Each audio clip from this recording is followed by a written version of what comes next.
Welcome to the next episode of WaterparkRanger's Let's Play Luigi's Mansion. So, last episode we did a lot of Area 2 and got the Fire Element Medal.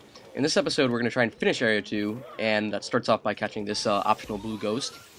By the way, this entire room that we're doing right now, the dining room, is optional. You don't have to complete it to complete the game, but there are a lot of good reasons to do so, because it's got a lot of cool stuff in it. You can just go into the kitchen if you want, but that's not what we're going to do. There is also a hidden piece of cheese here with a gold mouse, but first things first, I highly recommend getting rid of the tablecloth, because it can get in the way during the fight. There's going to be a big battle here. And there's a piece of cheese. Okay, we didn't scan it right. There we go.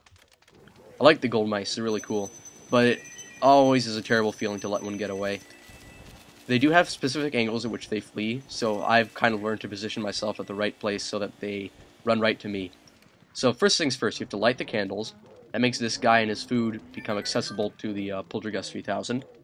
And then we can use it to take away all that ghost fried rice that he's eating.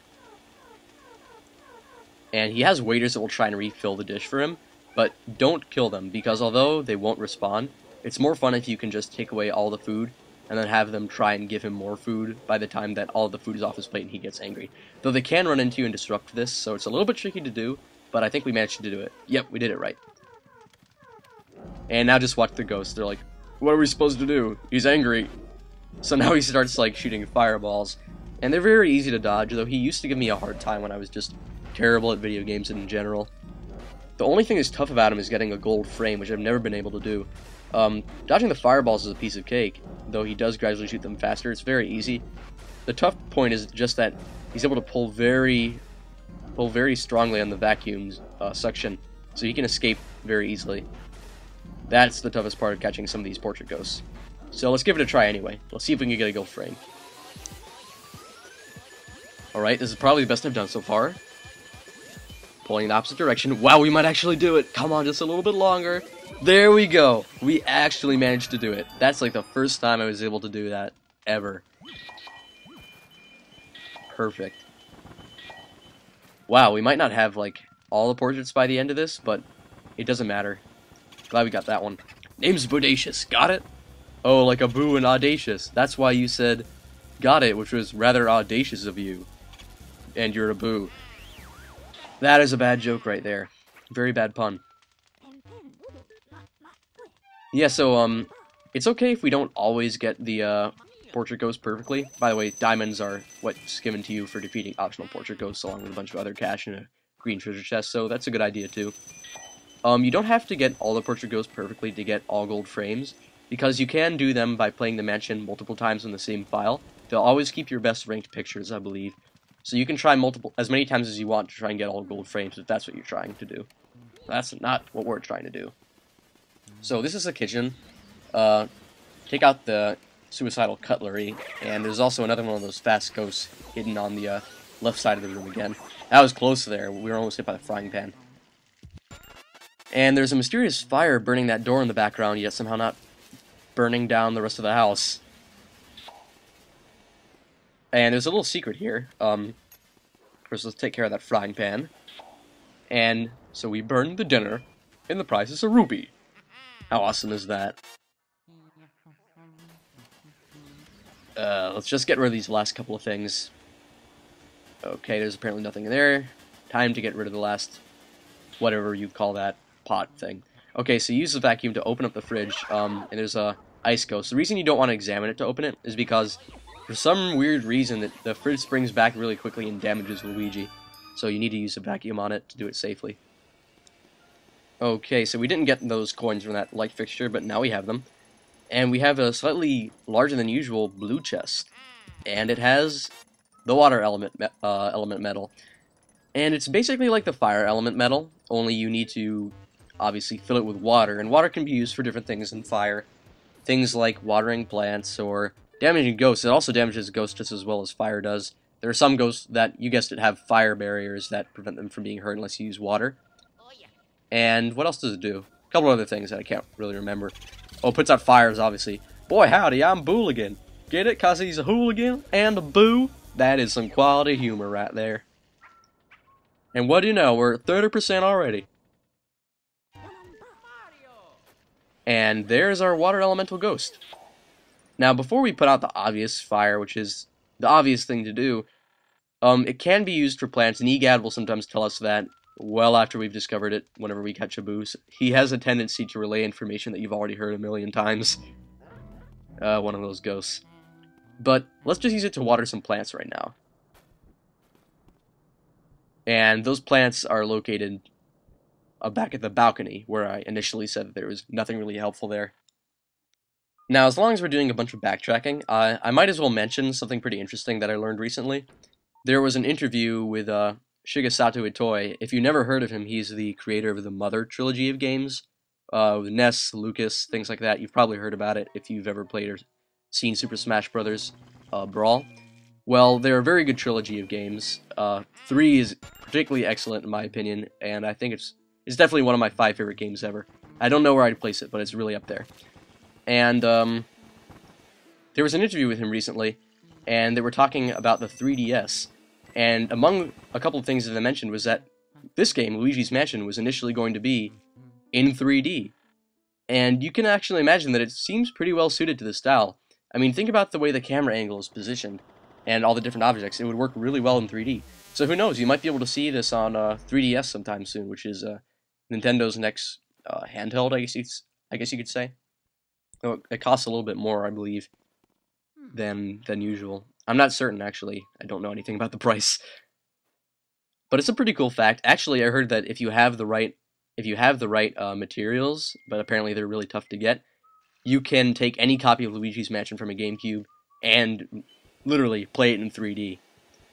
And for you 3D fanatics, I guess if you're really that much of a fanatic and want to play Luigi's Mansion in 3D, and you want to pay a lot for it, then go find the mysterious liquid crystal that they mentioned in the interview. That apparently is a similar process that makes the 3DS function, though I'm not entirely certain about that either. Don't ask me about these technical things, I have no technical know-how. So it's just nice to have more of these lit rooms around the mansion. Though we really should clean up some of those bones. It's like that fat ghost in there ate someone alive. Maybe. Alright, so we use the water to take out that burning door, and we can't open it for a second, so I'm just going to stand back. And we have a new ghost to deal with here, a new portrait ghost. But before we do that, we also have this sign here. Now, look, it says, like, something is buried here. What's written on that sign? Well, what is it, Luigi? Because here lies Mr. Bones. Quiet. But it says that it doesn't say that on the sign. It says something's buried here. I can't quite make out the first word. So this is a little Easter egg here. We have to water this wonderful little sprout there. And it's the start of a very long quest. We're going to have to return here periodically during our adventure in Luigi's Mansion to get a special reward. So, water the dog's dish to make Spooky, the dog, stand up. Now, the trick to beating this guy is just dodge his lunges at you a couple times. And eventually all the noise will cause a skeleton ghost to surface. Any minute now, come on. There we go. Mr. Bones, for the love of dirt, make that yappy dog be quiet. Alright, but first we'll make you be quiet. So take care of Mr. Bones. He leaves behind a ghostly bone, which distracts the dog, and that gives you the chance to reel it in. Really quite simple. That might be a little bit confusing at first if you're just failing at dodging, getting bit by the dog, and really making no progress on revealing his weakness. But that's how you do it. So the next step here is to scan the shining thingy in the doghouse. It makes a mist appear like the one in the butler's room. It shoots us out in the hidden graveyard. Also, you might have noticed there wasn't a boo that appeared after we got the lights on back there, I guess you could say. That's because they don't appear in these outside areas for whatever reason. So, one of these graves... Okay, that has a big heart, but one of them should have a bunch of Mr. Bones. There it is. Okay, oh, these guys are gonna be trouble. They throw bones at you, kind of like, well, like every other skeleton enemy ever made. I remember that Stalfos do this in the Zelda DS games. Nintendo's really good at recycling these old enemies. Yeah, Mr. Bones are not the most common of ghosts, and I'm going to show you water can be used to damage them as well. Just as well as fire. Though I'm getting hit a little bit more than I'd like to. There, let's just take out the remainder of this guy's HP. Done. And it makes a mysterious light glow around that tombstone. And upon investigating it, we trigger the second boss of the game. I should mention that sound is slightly malfunctioning, so you might not hear all the sound effects that you normally would hear. I don't know what caused it. Maybe you could pinpoint the moment in the video where the sound went screwy. Maybe it happened last episode? Not really sure. So we're transported to another strange arena with the northern lights that the ghosts seem to love. And then his shadow rises up in front of us. His doppelganger. He really reminds me of Gecko Moria the more that I think about it. That's a One Piece reference, just in case you're wondering. It's okay if you don't get all of them. Sometimes I'll just blurt out about it. Alright, so you have to vacuum them, turn them into shadow balls, and use them to trap this ghost, and then vacuum him while he's stuck. And of course, don't get damaged, otherwise you'll lose chances of getting the frame. We did a lot of damage to him there. So yeah, the lightning's randomly generated, it can cause some damage, and I just realized we enter the fight like idiots with 90 HP, which means that if we get hit even once, we will not get the gold frame. Good work, me. Especially since the lightning is randomly generated, it could hit us at any point. That's really bad news. I always try to go for the big one, but we got a wimpy shadow ball. And it didn't even work. He teleported away. Let's try again. Darn! I guess another thing you could try to do is because the small ones die so quickly when they're vacuumed. I had to let go there. I was just too close to the clones for good measure. I would have gotten pulled into them. Is try and just vacuum them to make them disintegrate. You can do that if you want, just to even the playing field a bit. Oh, that was too close.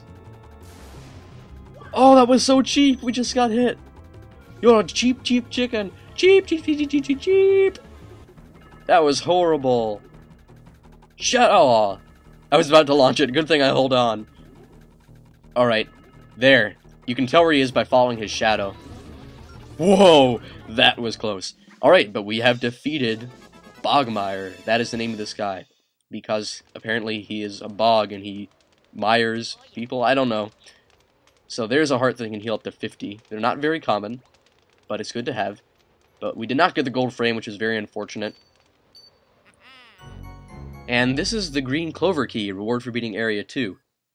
And as you might have guessed, and I'm just going to give a brief spoiler, because this is really not too much of a spoiler, all the keys, those big keys that you get for clearing areas, are based off suits of cards. So yeah, there are 4 areas. But don't worry, they do get longer. In fact, Area 4 takes quite a while to finish because of the high HP ranking boos. They take a long time to catch. So we have quite a few portrait ghosts this time. I always thought this was just such a cool cutscene. The ghosts are invisible, so we need to press them into visible forms. Yeah, it's like silver or bronze, I can't really tell. Oh well, it's not gold. Okay, that one's gold. So, Shivers, the butler. Oh, we actually got the gold for Melody. I didn't think we would. And Mr. Lugs, that was quite an accomplishment, in my opinion. I'm not too great at this game. And that's the dog. Well, we managed to turn those ghosts back into paintings. Thanks for your help, Luigi. You're very welcome. Mr. Lugs, the floating Willindas. Melody pianissima. Shivers. Spooky. Bogmire. So those are all the ghosts. And here's all the cash we've got so far. Now this will definitely add to our overall bounty. Cash ranking? I'm not sure what to call it. It's not like we're wanted or anything. Alright, so next episode we will go to Area 3. See you then.